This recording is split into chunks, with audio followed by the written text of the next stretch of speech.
Loughy_D, LOUGHY_D. For those of you podcast listeners, breaking it all down for you today. 9 games. We'll get into all of this. A lot of insanely high totals for today's slate. And of course, we'll have live before lock later. We'll have deeper dive, locks before lock, all of that good stuff to take you up till 7 p.m. tip. But first, man, coming back from the finals, how was it? How was the weekend?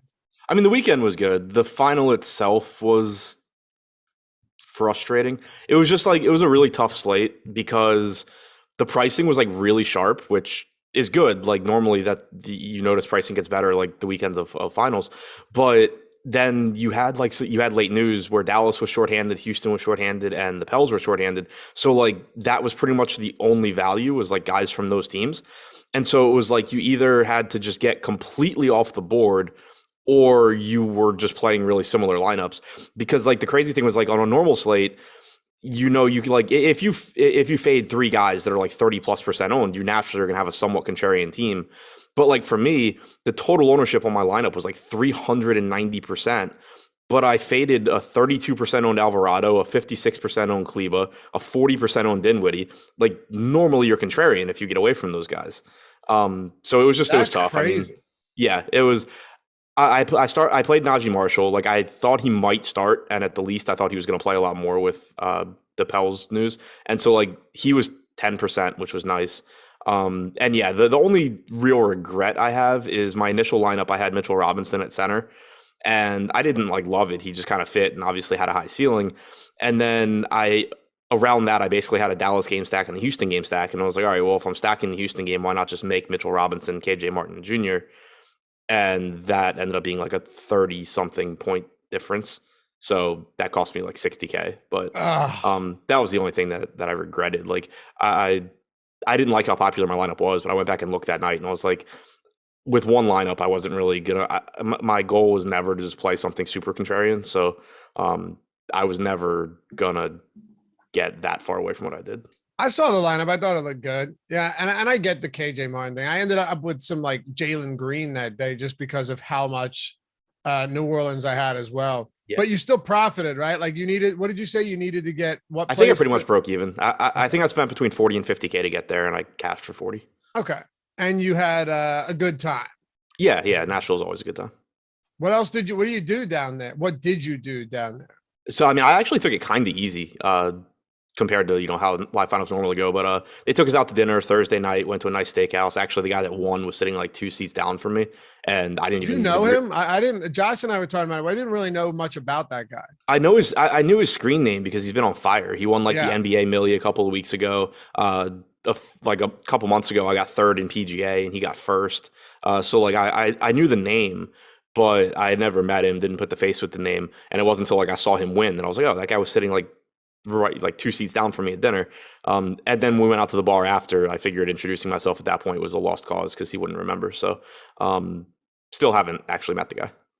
Okay. What happened, Jordan? Was I muted on your end in the beginning? Oh, all good. All right, cool, man. Well, yeah, it's always fun because like you put faces with names, you make some friends. So we went to the Predators game on Saturday. That was fun. They win? No, but it was a high scoring game, which would have been more fun if I hadn't bet $500 on the under right before I walked in the door.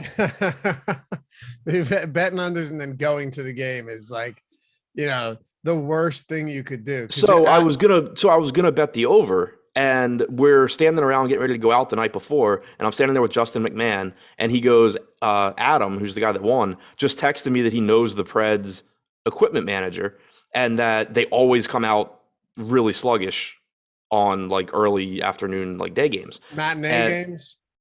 Yeah. And so it was like, all right, we could bet the Blues or could just assume the first quarter is going to or first period is going to be like a wash and just bet the under. And so we both bet the under.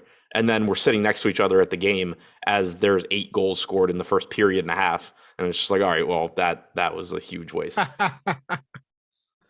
It's great. And by the way, yeah, certain people just don't bet unders, which is dumb. What I meant was like going to the game and betting it can be tough, right? Because yeah. Normally I would always bet the over. Wild. But I also kind of figured hockey, like it's like if you bet the under, you're kind of just outside of the goals, you're having a good time. Like you're just, rooting against goals, obviously, but like there's a higher percentage of the game that's going well for you from an entertainment standpoint. For sure. And Not Sure in chat said, yeah, redo your intro, Loughy. No, it's highly unimportant. So we will not do that. But I will say, hit that thumbs up if you haven't done so yet. Happy to have all of you, almost 200 people right now in the room with us hanging out, and subscribe to the channel. 74,300 subs. And last thing, if you want to join, hit that join down below. Get the free super chats each month, the custom emojis, the sweet badges. I don't see Tony yet with that 12-month badge that I want. We'll always prioritize your questions and comments along with our Discord members. And we got the March Madness bracket exclusive to all of our members here on the YouTube channel, which means that we're giving away some awesome prizes. All you have to do is go to, if you're on the Awesemo landing page for the channel, go to community, or just go to the See Perks thing down here if you're already a member, and click on community, and you'll see that link for it right there. So jump in that. If you haven't done so yet, if you're already a member or you want to become a member, we'll get you in on that and have some fun throughout all of March Madness. All right. Let's do it, man. 9 games. Oh, to answer Jordan's question, yes. I had met EMAC previously, but yeah, I actually ran into EMAC at the airport and then saw him a few times around the hotel. Oh, yeah. Forgot EMAC was there. Did he qualify? Yeah. Was he there as a proxy? Yeah, he was there as a proxy. But yeah, it was confusing. I didn't even recognize him at the airport because like he was wearing a mask. And he had walked by me. I was sitting waiting for Siege's flight to come in because I brought him as a guest. And so I'm sitting like getting a beer, and EMAC walks by and I didn't even recognize him. And then Siege gets there and I'm talking to Siege, and EMAC walks up and like says, "What's up?" And I'm just looking at him like, "Who are you?" And then it took me a good 10 seconds to realize who he was. Really? You didn't recognize EMAC? No, it was just a generic looking guy with a mask on. Oh, he had a mask on. They still make you wear masks in the airport? Yeah. Oh, okay. Well, yeah, I guess that would make it a little bit more difficult. Who was he there for? Jay Blake the King, I think. Okay. So I think somebody was there as I didn't completely understand that. I think somebody was there as Jay Blake the King's proxy, and then they brought EMAC as the +1. Gotcha. Okay, cool. Always take advantage of that if you can, for sure. Yeah, it's a good time. Clippers and Cleveland. Let's make this happen. We got 9 games. I had a weird night last night, man. Just like super vivid dreams that never ended. You ever have that type of thing where you almost remember them in the morning? Yeah. Freaks me out. Freaks me out, dude. Doesn't feel good. Feel like it means something, but it doesn't. Whenever I go a while without taking my anxiety medicine and then I take it again, it just makes me have the craziest dreams for the next 2 to 3 days. And legitimately real. Yeah. I'll wake up oh, that happened. And it's oh, wait, no, it didn't. Yeah.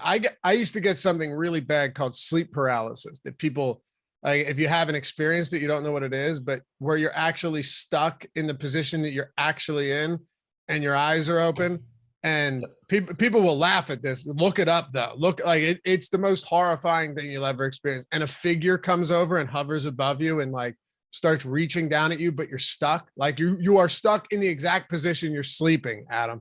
It is fucked. I've never had it like that. I've had the dreams though, where something's happening to me in the dream and I'm trying to move and wake up and I can't move. Yeah. That, except here it's your eyes are open, so you don't know what's real and if it's real or not. Right. Yeah, that's crazy. It's you're always on your back. It's crazy. My wife used to see it happening and shake me up. There was one time we were at the beach, and it was pitch dark, and I finally got up and jumped up, slammed my head on a operating ceiling fan, dude. That'll wake you up. All right. Anyway, Movie Hood says it's a demon. That's what they say, bro. That's what they say. The hag, yeah. So you guys know, shit is scary. It is legitimately scary. I hope it doesn't happen to you. All right, let's talk about the Clippers and the Cleveland Cavs. So I got off track there. If Chester A. Arthur walked in without a mask, I also would not recognize him, Terry.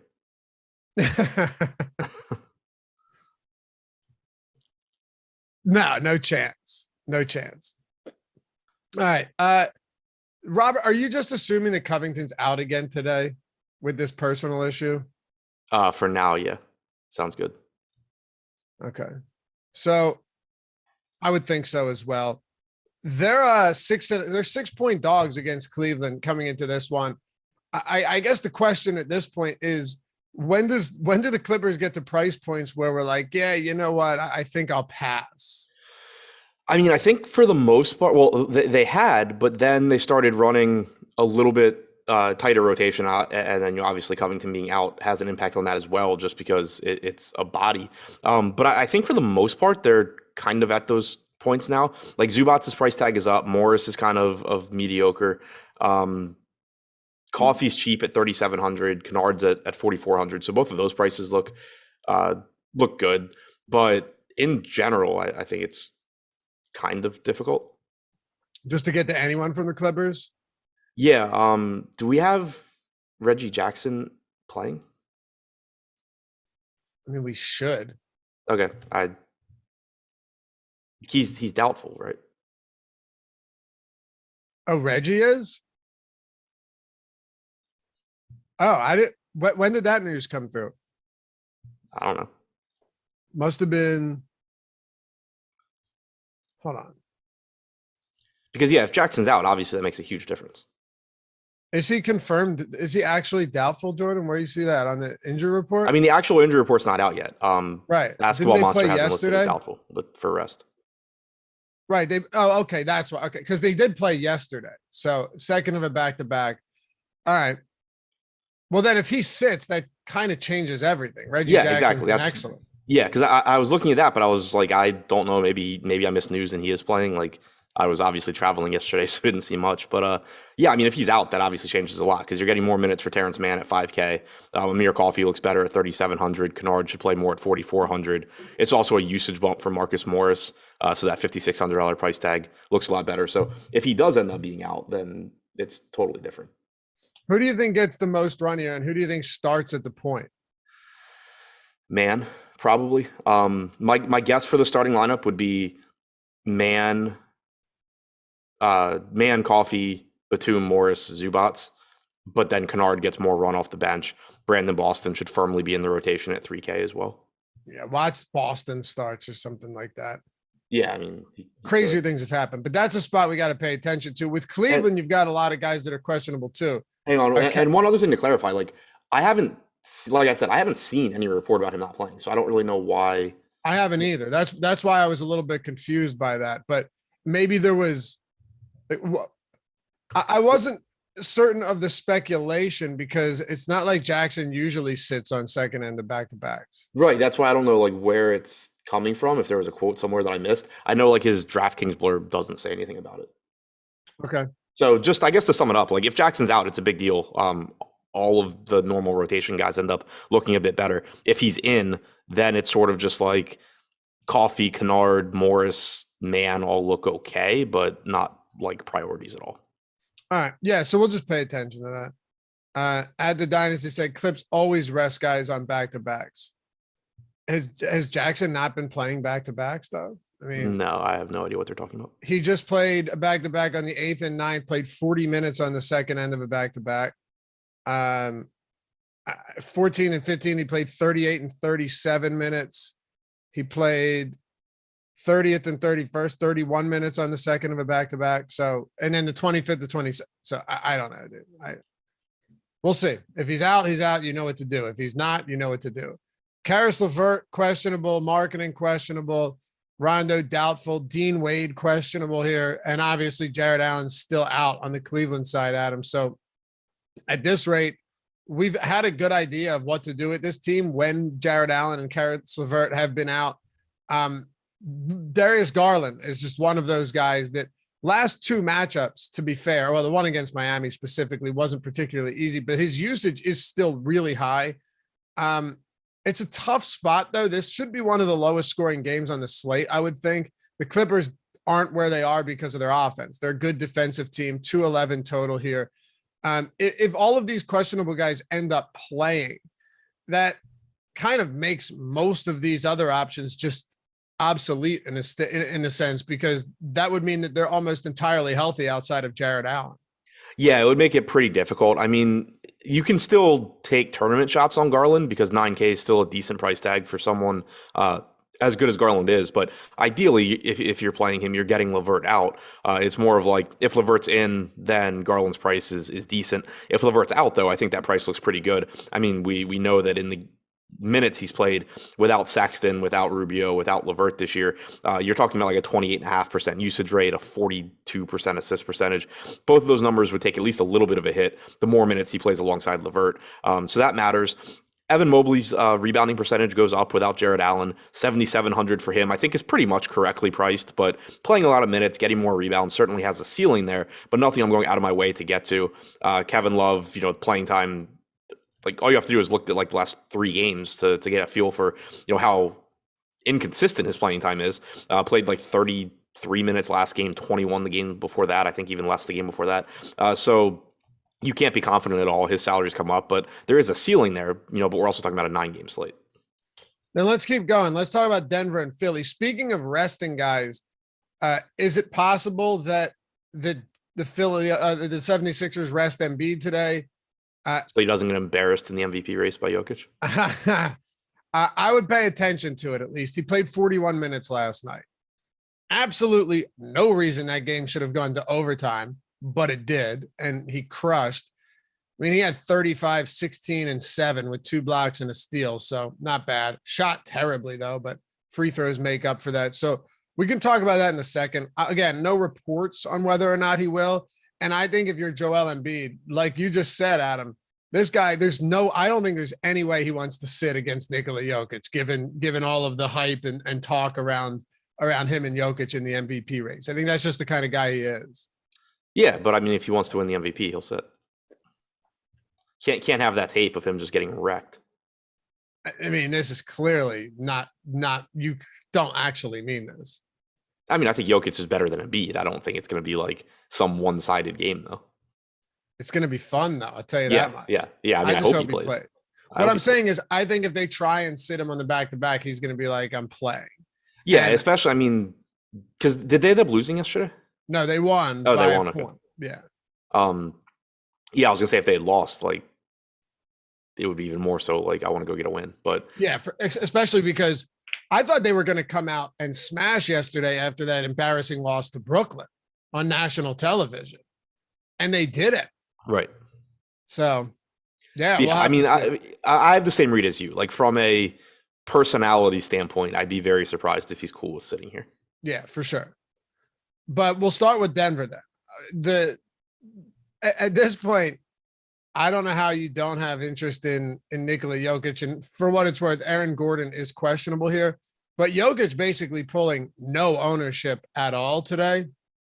And 6% Jokic is always interesting, especially if even more value opens up, or if value opens up to begin with. Yeah, I mean, getting to Jokic is pretty much always a good idea. Like, he's the best point per minute guy in the league. The only issue that you run into, and you run into it more so on slates like this, of this size, is not only is Jokic expensive, but he's a center. So $12,400 is just an expensive price tag in general. And then you factor in the opportunity cost that realistically makes him even more expensive. That's the only thing that keeps you from getting to, massive amounts of Jokic. But if value does open up, like you said, if Reggie Jackson were to sit, for example, you have that Clippers value. Getting to Jokic is always a good idea. It's just, how easy is it to prioritize him on a 9-game slate? For sure. And I mean, the other day on Friday, you could have made lineups with like Giannis and Jokic, or maybe that was Saturday. I can't remember what it was. Friday. Saturday. Because there was a bunch, all the Spurs value, I think, was Saturday. Oh, okay.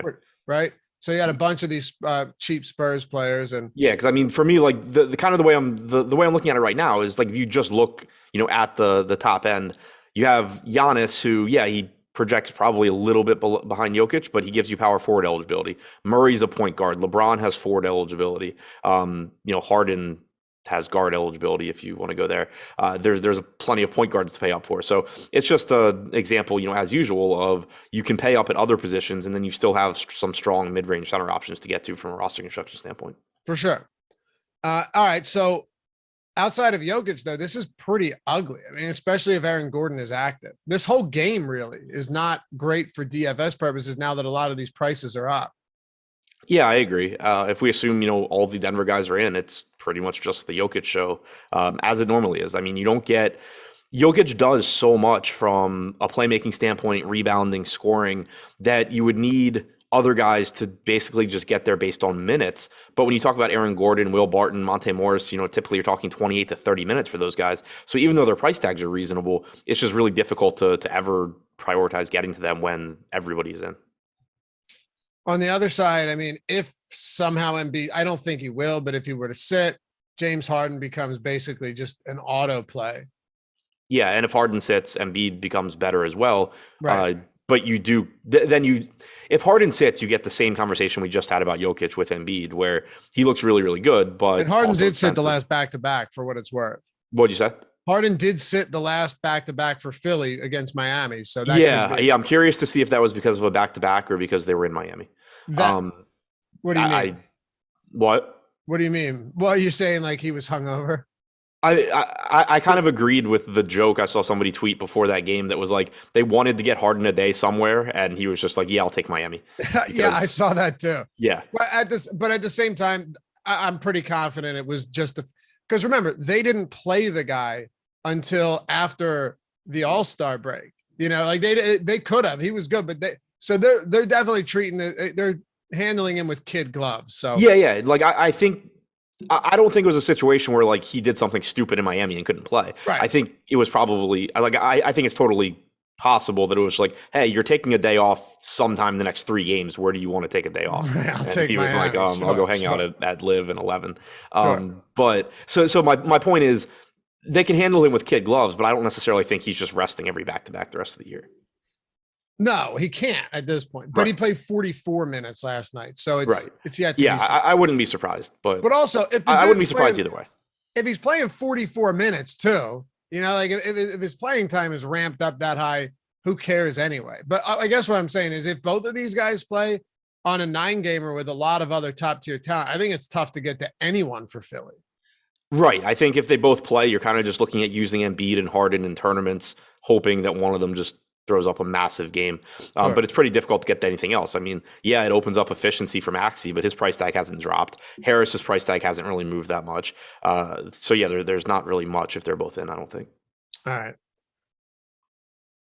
Man of God says, Dave, you got to admit Joker's the real MVP and you know it, bro.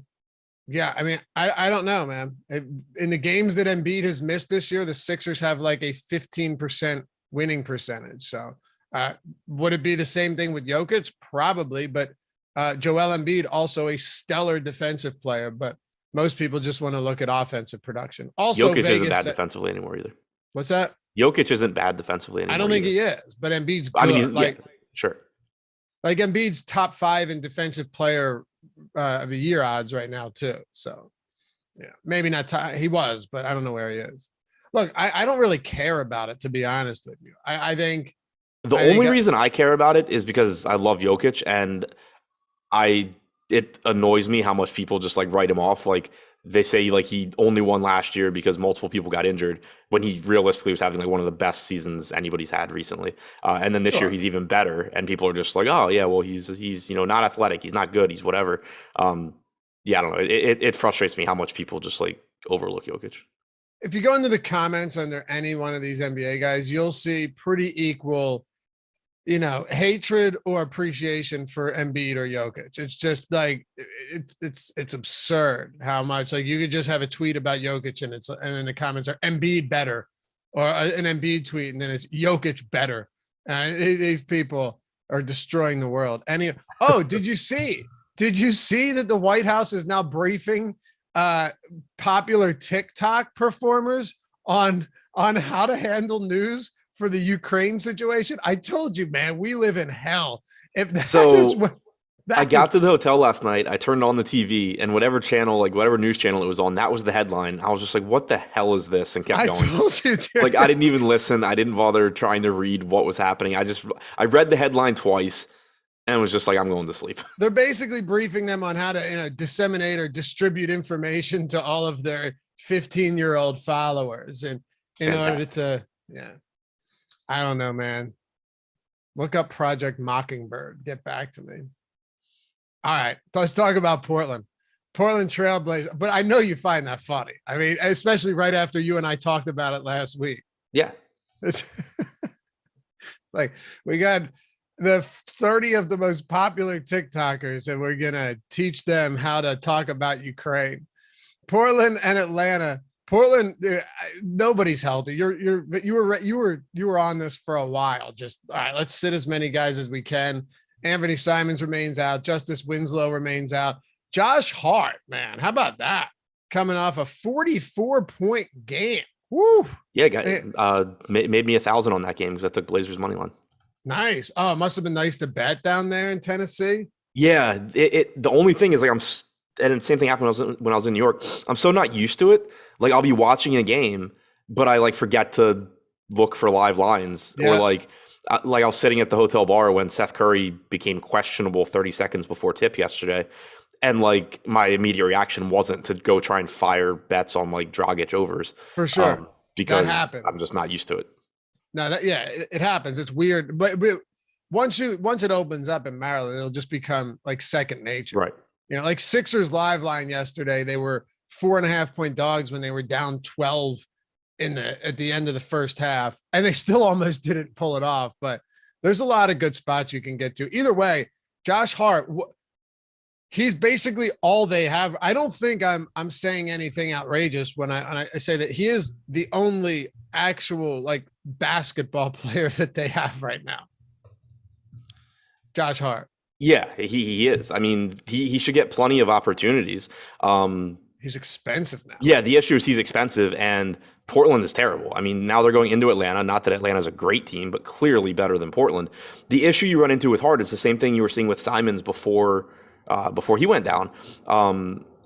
It's that like if this game's competitive to the end, there's a very good chance Hart has a big game. He's going to get all the opportunities in the world, but you're paying a premium for those opportunities, and you do have to factor in that this team is awful, and there's a good chance that he doesn't end up playing 36 minutes. Right, which is what happens a lot with this team. I mean, they're 13-point dogs against Atlanta. The Hawks are playing their second of a back-to-back. Trey was awesome yesterday, but. Okay, let's just assume the game stays competitive. Do you pay for Eubanks? Like, do you pay for Brandon Williams? These prices are getting to a spot where before, phenomenal value. Now you really have to think twice about most of these guys because they're not good basketball players, even though they're giving you some decent production. Yeah, exactly. And the other thing is they're not like they're shorthanded in that they're missing their best players, but they're not shorthanded in that they're lacking bodies. It was different when you had the game where they had like 8 players and it was just like, all right, well, Eubanks has to play a ton. Watford has to play a ton. Now it's different. So with the pricing coming up and bodies being back, like Eubanks at 5,600, Williams at 6,500, they're both fine, but I don't think they really stand out in the context of the slate. I don't think there's much from this team that really does, unless you're just taking shots on like one of those guys or, guys like Hart and Watford hoping the game actually does stay close. On Atlanta, Trae Young, he had 33 actual points in the first half yesterday. Just absolutely pure dominance.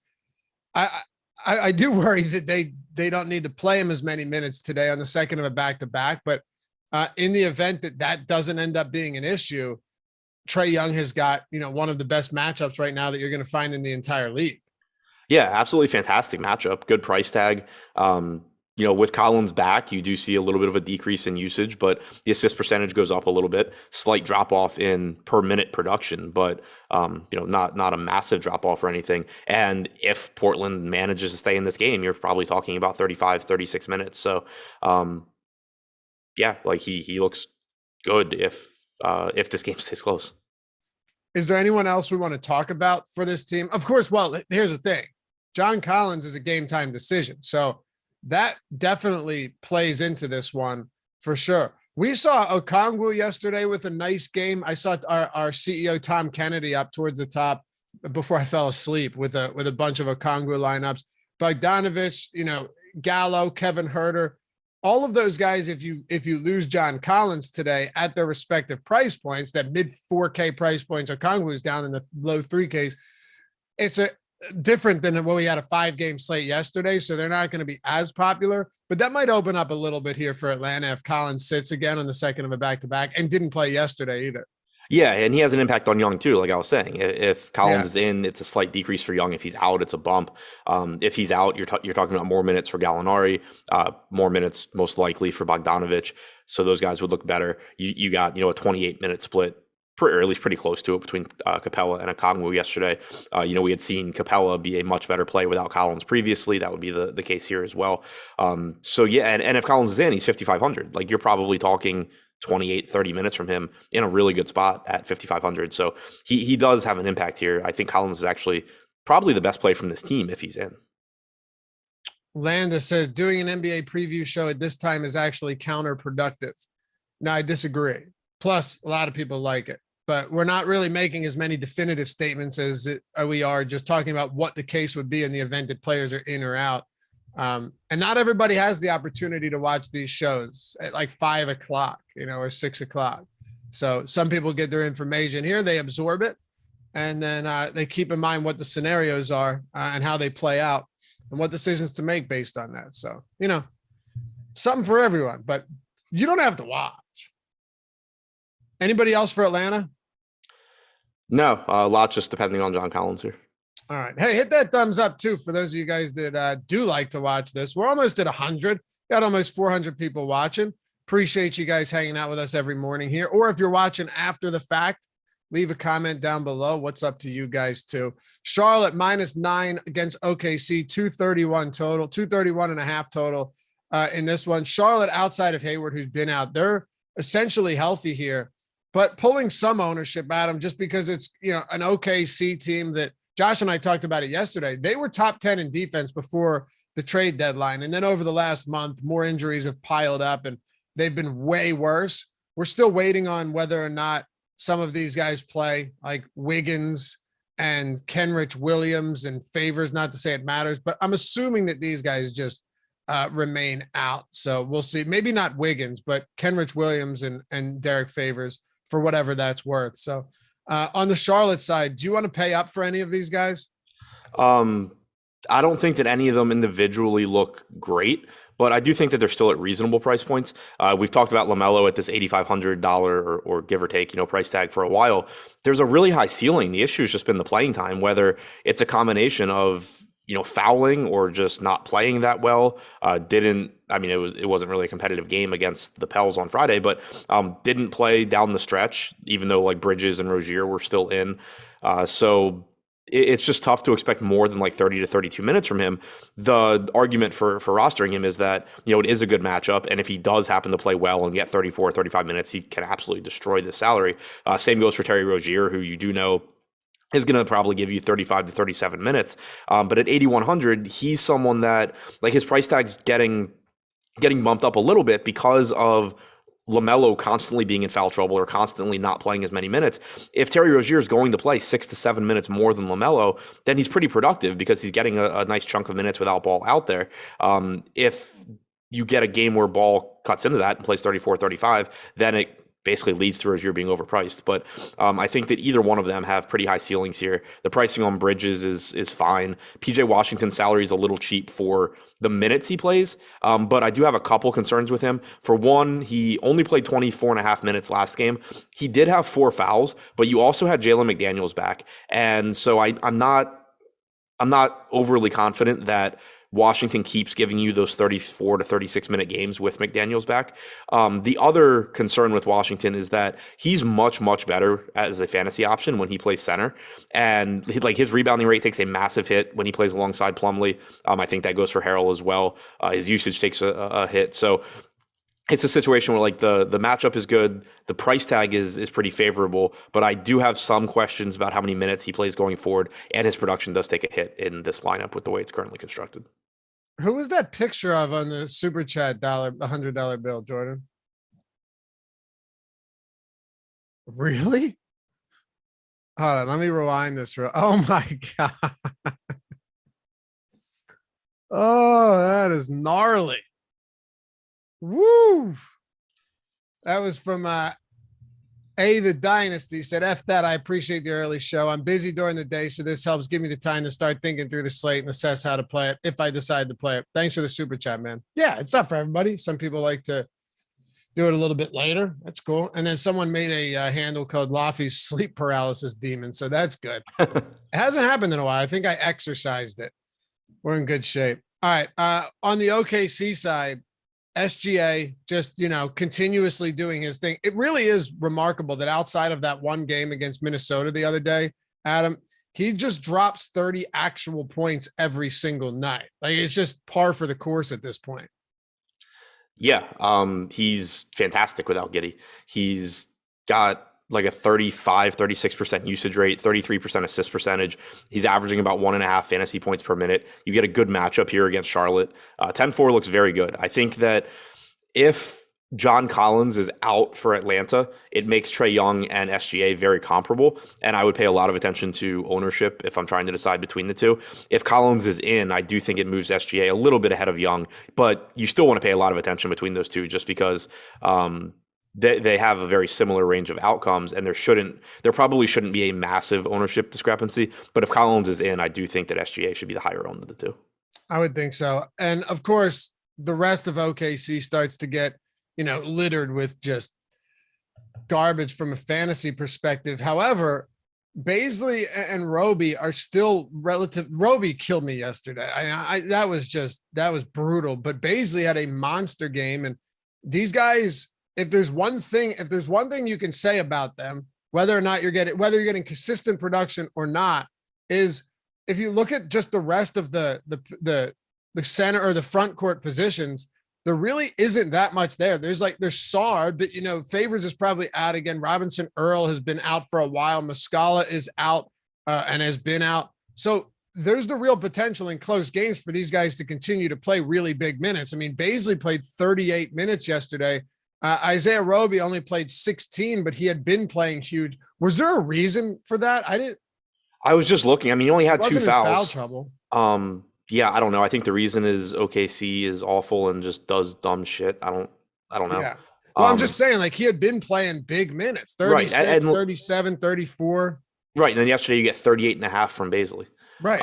Yeah, I mean, I don't know. I don't have a reason for why that went the way it did yesterday. As far as Roby, I basically just view him whenever he's starting. And again, he becomes a lot riskier if guys like Henrich Williams are back.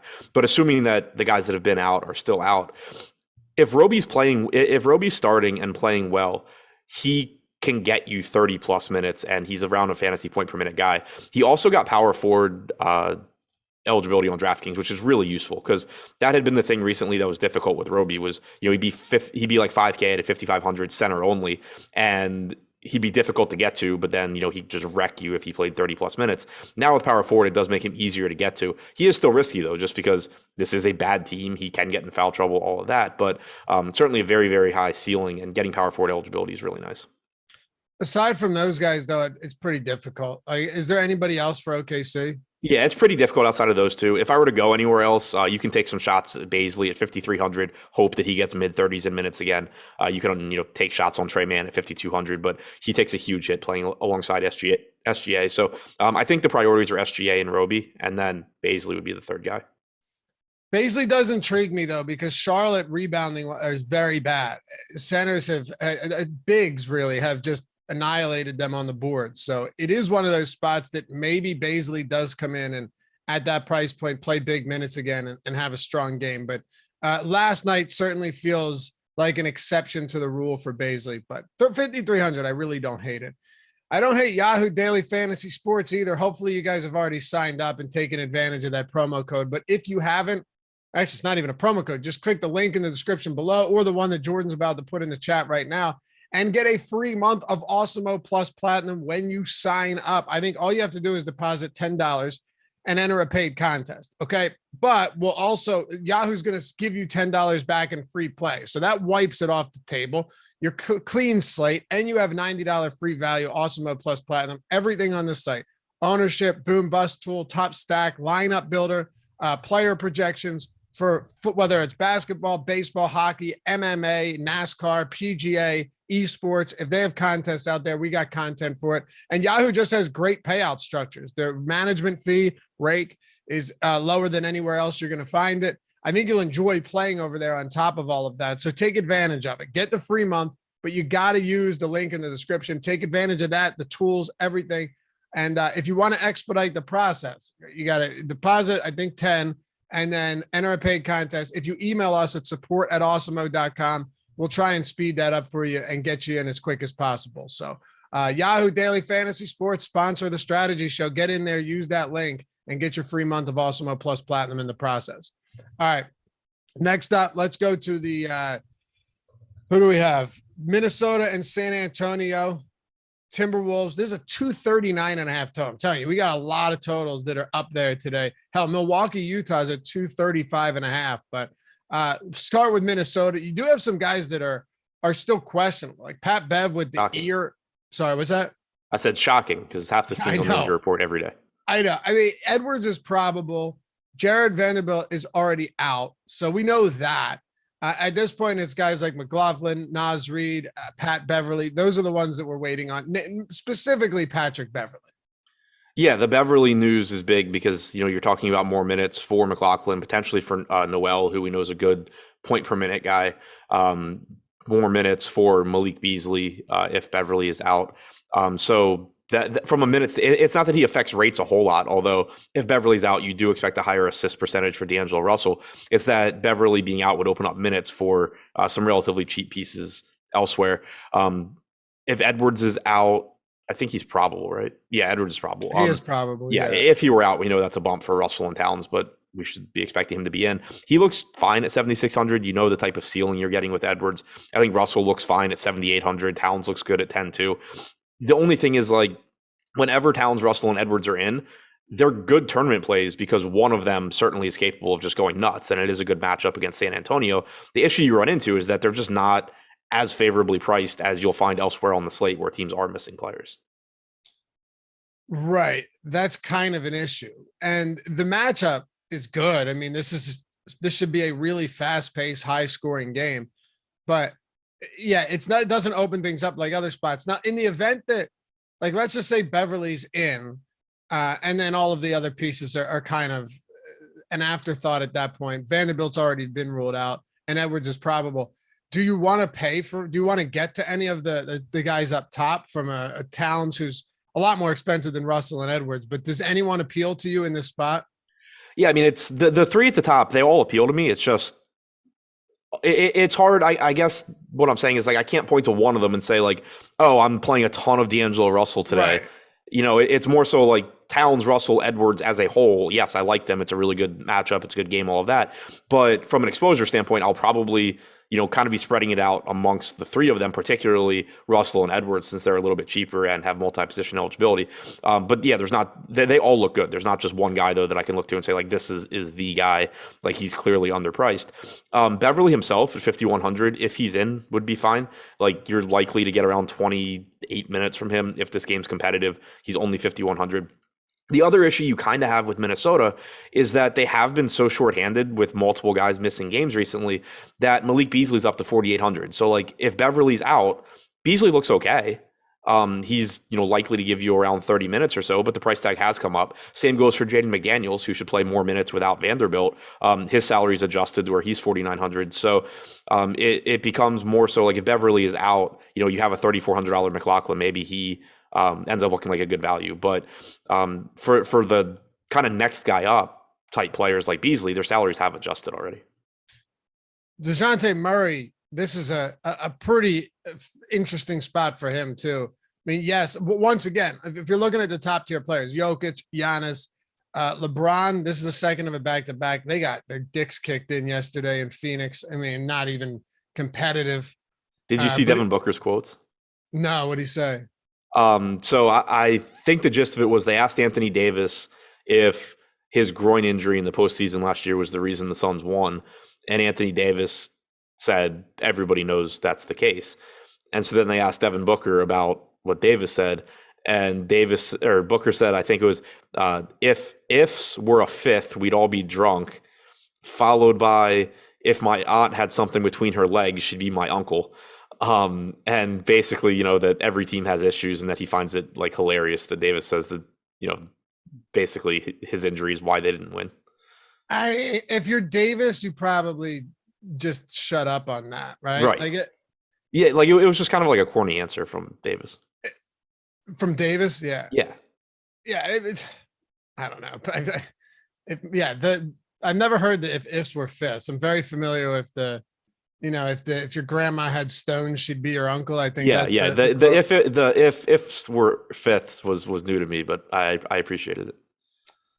Well, I can tell you this much: LeBron is going to have to shoulder the load regardless at this point, and we'll see if he plays today. I don't know. I mean, played 30 minutes last night, taking him back to back. We'll get to that game though. What I'm saying is there's a lot of top tier plays on this slate. I mean, a lot.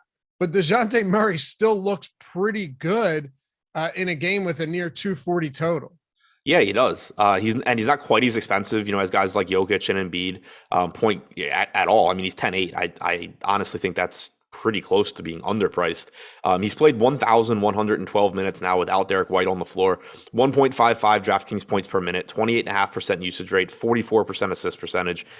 He's another guy where, I think you can pay attention to ownership between, him, Trae Young, Shai Gilgeous-Alexander. I think they all give you very, very high ceilings, but I do think Murray is better than the other two, and he's not that much more expensive. So if you get a situation where ownership's pretty flat between them, I'd be trying to get to Murray. But at the same time, if the field is getting a lot of Murray, you can save a few $100s and take some shots on Young and SGA. I think it's just a really interesting price range with those guards.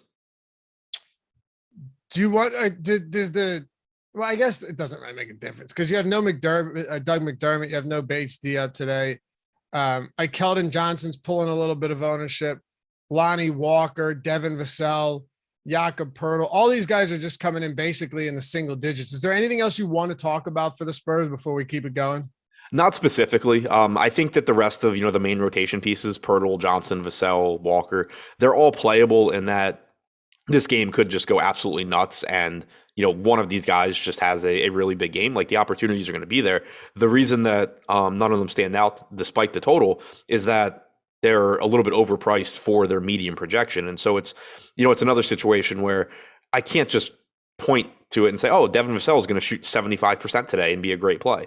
But there's a pretty good chance one of these guys has a big game just given the matchup and the pace. But it's more so just, good luck landing on the right one. There's nothing you can really do to predict it. 4 games to go here on a 9-gamer. We do have free content today, NBA player rankings, NHL player rankings.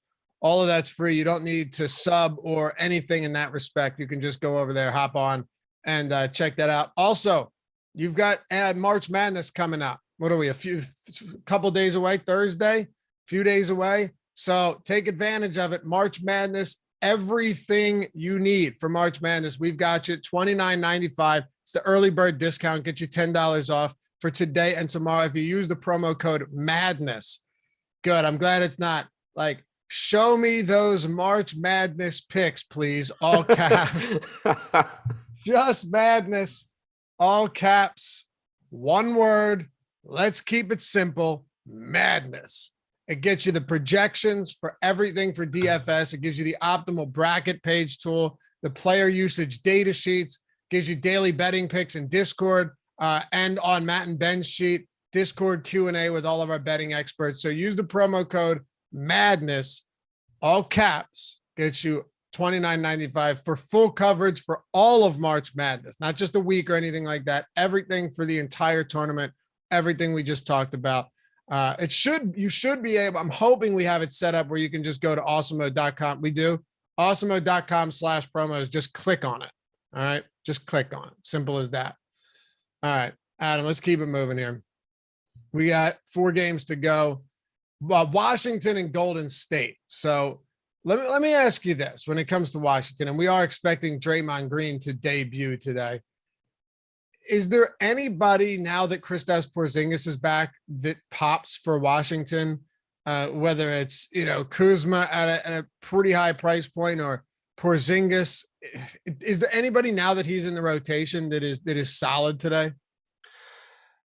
It's pretty difficult because you still have Kuzma priced up from before Porzingis got there. Exactly. And Kuzma what? No, I said exactly. That's why go ahead. Yeah. And Kuzma's he's still going to get plenty of work, but it's just, more difficult to count on him with Porzingis there. Porzingis at 7,200 certainly has a ceiling just given the workload he's going to get and the level of production, but the playing time is the issue. You know, obviously he sat the second half of the back-to-back last time out against the Lakers. He got up to 25 minutes.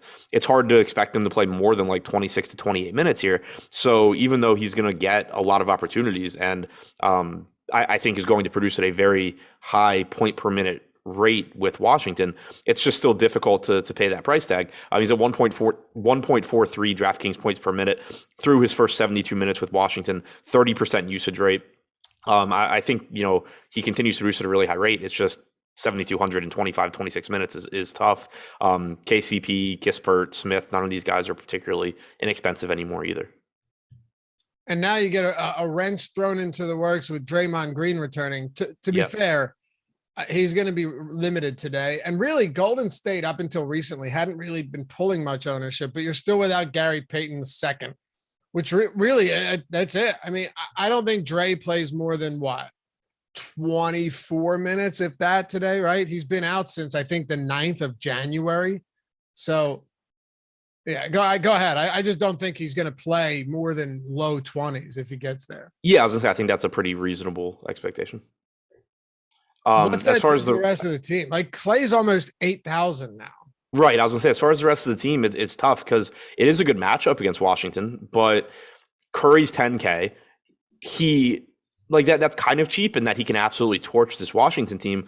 But the reason that it still ends up being relatively expensive is that he just doesn't produce at the same rates as guys like SGA or Young or Murray that are, you know, $800 or less more expensive than him. So it pretty clearly just, you know, pushes him down into tournament territory where, you know, he's getting 2% ownership. 2% owned Steph Curry against Washington is a good play. It just becomes, you know, there's a lot of good plays, and is it as good a play as others? And, you know, so it's in an individual lineup, if you need to save some ownership and keep a high ceiling in that price range, then by all means go to Curry. But in most lineups, I'm still going to be looking to get to guys like Young, SGA, or DeJounte Murray instead. Right. Klay Thompson's priced up, Wiggins is priced up, and, you know, his rates take a hit with Thompson back. Poole's priced up now.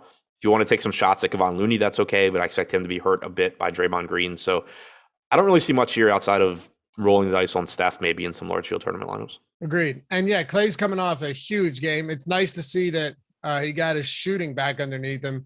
15 to 24, 8 of 14, and 60 DraftKings points. The big thing for Klay, I would have loved Klay if he was like 6,800 because his minutes are back up. He's played a season high now in 2 of his last 3, 34, 33, and then 34 minutes.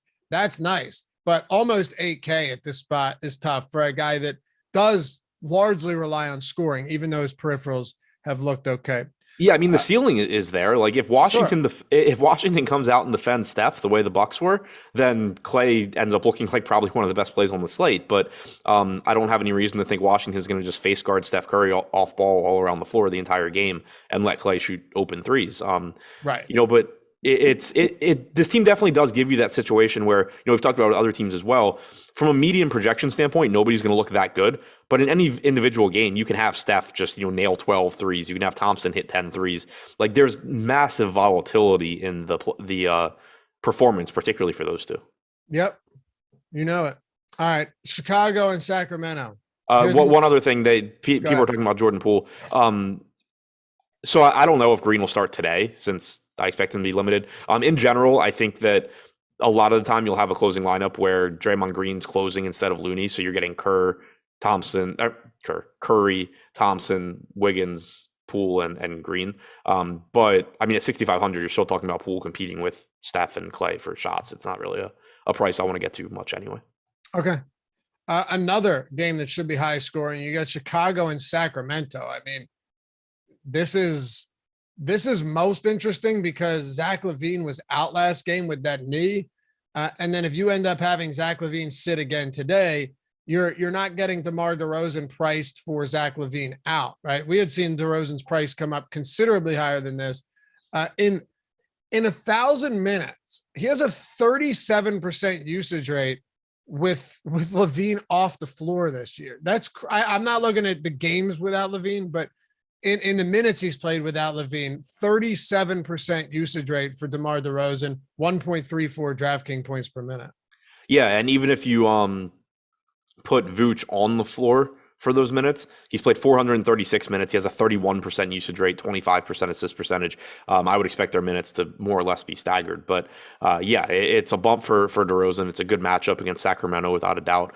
So if Loughran is in, I think it's pretty tough to get to a $9,800 DeRozan. If he's out, it's still tough in that like he looks similar to a lot of the guys in that price range that we've already talked about, but he certainly would look better, and I would have no problem getting there. I also think with Vooch, if Loughran is in, Vooch looks pretty good at 8,500 against Sacramento.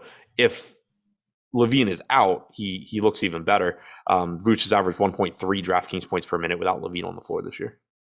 Would it do anything or else for the Bulls? Is there anybody else for the Bulls right now? I think a lot of this is just contingent upon what happens with the lead. Pretty much all of it. Yeah, I was gonna say, I think the only thing right now that I think isn't, and it still is somewhat contingent, is Vooch. Like I think he's a really good play one way or the other, but obviously better if Loughran is out. Alex Caruso played 29 minutes last game off the bench. At 4,200, if he gets around 30 minutes, he's certainly playable here, especially if better value, if other value doesn't open up throughout the day. But yeah, I mean, I think Caruso at 4,200 is reasonable. I think that Dosunmu at 5,100, if Loughran is out, looks decent. But the Vooch is the priority for me one way or the other. And then if Loughran is out, guys like DeRozan, Dosunmu, Caruso all start to take steps forward. It's strange. There are 4 games of 10 p.m. or later today. Yeah, it's weird. Should be a good night slate. Yeah, absolutely.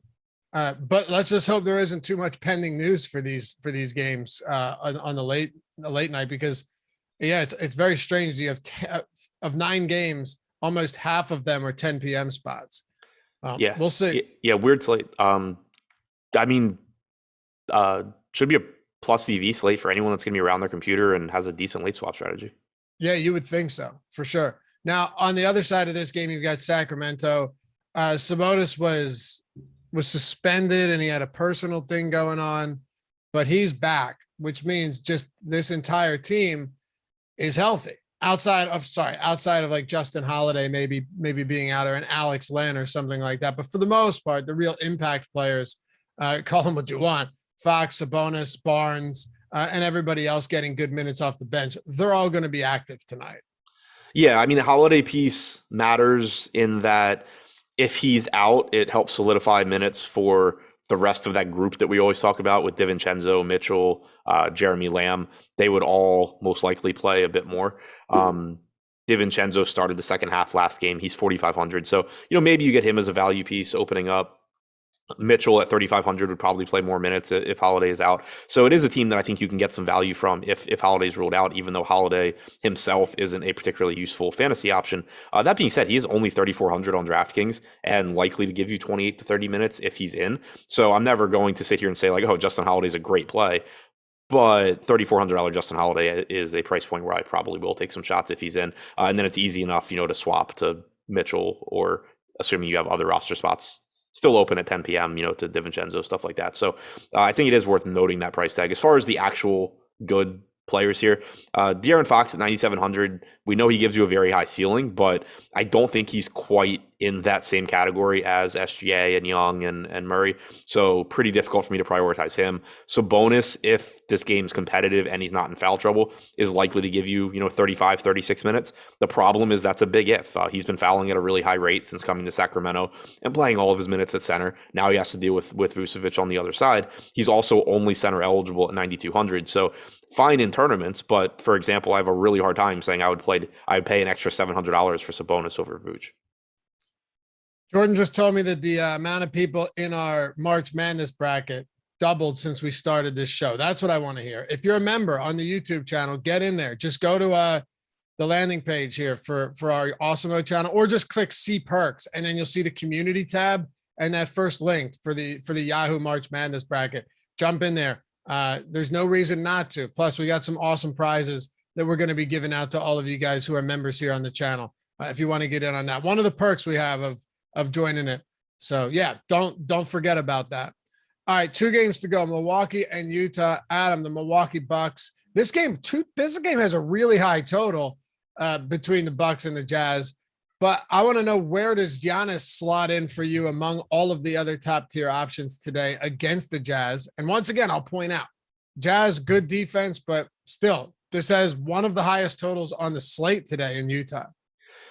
I kind of think it's like rinse repeat on Jokic and Embiid, except the only thing working in Giannis's favor is he does have power forward eligibility. Not a great matchup, in terms of Utah's a good defense. They have good rim protection with Gobert. But one thing that I do always like about Giannis, I think I brought this up when they played Miami recently. Games where like you look and it's like, oh, it's not really a good matchup. A lot of times for somebody like Giannis, I actually think it kind of comes out in the wash because Milwaukee blows out so many teams and it pulls down Giannis's average playing time. If you give me a 1 point spread, but say like, oh, it's a good defense, maybe he's going to be a little bit less efficient. I kind of think those things even out, when you get the increased likelihood of this game actually being competitive and you getting 35 or 36 minutes from Giannis. So I do still really like him here. But the thing that I think still makes it difficult to get there is you're just getting so much upside on this slate in that 10 to 11K range. It makes it a little bit difficult to pay extra, especially if, good value doesn't open up. Yeah. For a guy as good as Giannis, you'll take minutes over matchup any day of the week. Yeah. Sure. And right now he's getting 10% ownership. I think that makes him a good tournament play. Like if you compare him to SGA, for like the 10 to 11K range guys, SGA is at 16%. DeJounte Murray's at 16%. Trae Young is at 12%. So not a huge difference, but he is lower owned than that entire group. Oh, we updated ownership during the show as well. Okay. I didn't know we updated it again because he was at 6% before. So it looks like. Yeah. Wait, so that wasn't the most recent update, I don't think. No, it is. I just updated it. You're okay. right. Somehow you must have refreshed it. Oh no, that's what it was. I had tried to pull up ownership at the start of the show, and I had gotten like logged out of the site, and I didn't notice it until like halfway through the show. I went to look for something, and then that's okay. Yeah, that makes sense. Utah is one of these spots that we need to pay very close attention to because Hassan Whiteside played 35 minutes last game with Giannis or with Rudy Gobert dealing with that foot sideline. Dropped 12 and 21. I mean, elite rebounder, elite shot blocker. He's good around the rim. If he plays, or if Rudy Gobert is out, I will happily go back to Whiteside. The one that stands out to me is Mike Conley. I mean, we've got him projected at 20%. I know his price has come down, but man, he is on a Patty Mills level slump right now as a shooter. His minutes have been all over the map. I know a few of those have been related to blowouts. He did play 31 minutes last game, but $5,400 Mike Conley getting around 20%, but my God, has he struggled. Yeah, I don't really get it. I mean, I get it that he's a little bit cheaper than he probably should be. He's likely to give you 30, 31 minutes. Utah had said they were going to ramp up his minutes down the stretch. We haven't really seen that. 31 minutes last game is nice. I wouldn't really call that ramping up minutes though. But that game was really close too. It's not right. All right, it was not really, but 9 points decided by 9 points. Right. Yeah. I mean, for the season, he's a fantasy point per minute guy. Let's say he plays 30, 31 minutes, plays to his season average. You're talking about, around a 30 fantasy point projection at 5,400. Yeah, that's good. But that's not the kind of guy that I think should be one of the highest owned players on the slate. I think you can just find ways around that. So I am interested to see if that ownership number comes down a little bit. It's not that I think he's a bad play. I think he's a good value. It's just I don't think he's some glaring misprice that, when I saw the ownership projection, the first thing I did was look and assume Donovan Mitchell wasn't playing. Yeah. But he is. So. Yeah, exactly. I thought the same thing. And that's the first time he's played more than 30 minutes in regulation since late January. So. Right. So it's yeah, okay, cool. If that's what they're going to do down the stretch and call it ramping on minutes, then fine. But you're still not going to be super excited about 31 to 32 minute Conley. The one argument you could make, in his favor is what if he plays 34 here? But I mean, you're obviously not projecting that just because they said a month ago that he's going to start playing more. Alex, welcome to the team, brother. Nice looking badge. Make sure to get into that contest as well. All right. Any other thoughts on Utah? Yeah, obviously we like Whiteside if Gobert sits. Yeah, we like Whiteside if Gobert sits. I like Gobert if Gobert plays. He's only 7,700. Mitchell at 8,900, I think looks fine. That's somebody where I think he doesn't necessarily give you the same ceiling as the 10 to 11K guards, but relative to salary, you are saving like $1,500. He can still go get you 50, 55 points. So I think Mitchell, Gobert, or I should say Mitchell and whoever between Gobert and Whiteside is playing center look good. I think Conley looks good, but again, I'm just kind of wary of that ownership. All right, last game here, and then we'll close it out. Toronto and Lakers. But before we do, it's time for Breaks of God. If you haven't checked it out yet, breaksofgod.com is a place where you could catch a break with the potential to net a couple $100,000 with less than $100 investment. Yeah, that sounds interesting, huh? Well, we got good news because breaksofgod.com is the place to catch that break. It's the latest sports trading card collecting trend to catch fire in America, and it's how sports card collectors of all ages are building high-value card collections without huge investments or risks. It's quickly become a popular and economical way for sports fans to get potentially high-value or rare cards without having to buy a ridiculous $1,500 box or case themselves. You got football, baseball, everything else, and there are a ton of slot options available for under $100 so you can get in on the big money action. Breaks of God box breaks dramatically increase your odds of getting the big money premium sports trading cards for a fraction of the cost of the expensive, hard to get boxes. And all the cards are broken from sealed premium boxes live on Instagram and then shipped directly to you for free when the live break is over. Slots are limited though, so act fast. And if you want to learn more about how you can hit big money cards and get 30% off your first break, go to breaksofgod.com/A30, like Awesemo, A30. breaksofgod.com/A30 to get 30% off your first break. And of course, follow them on Instagram at Breaks of God. All right, let's make this happen. Last one here, Toronto. We're still waiting on Fred VanVleet, but if he's out, we kind of know what to do. It's been the same way for a while now, Adam. Toronto just throwing the wrench into the works again. What are you doing with them tonight? Last game on the slate. Yeah, good matchup too. Yeah, I hate this team. I hate this team so much. So VanVleet, questionable. If he plays at 7,800, he looks very good. Siakam would look okay. Trent would look okay. I called that, by the way, the ridiculous Gary Trent game with VanVleet active. But, if VanVleet is out, Trent looks better, obviously, even though we just saw a million bad games from Trent in that situation. But if VanVleet's in, I think he's the priority. Siakam and Trent both look fine. Really difficult to get to Scotty Barnes at 8K if VanVleet's in. Achua and Young and Boucher all look pretty difficult as well. If VanVleet's out, Scotty Barnes looks better. Siakam looks better. Trent looks better. And then it does open up minutes for the Achua, Young, Boucher pieces. All right. It's just not a fun team to talk about right now. Well, it's just so tough right now because it's VanVleet impacts so much. Yeah, and then you have Armani Brooks too. Like he started last game and played 21 minutes. So that, changed things up a little bit as well. Yeah, it certainly did. All right, well then with the Lakers, second of a back-to-back here, I guess we'll assume that LeBron's playing. He only played 30 minutes yesterday.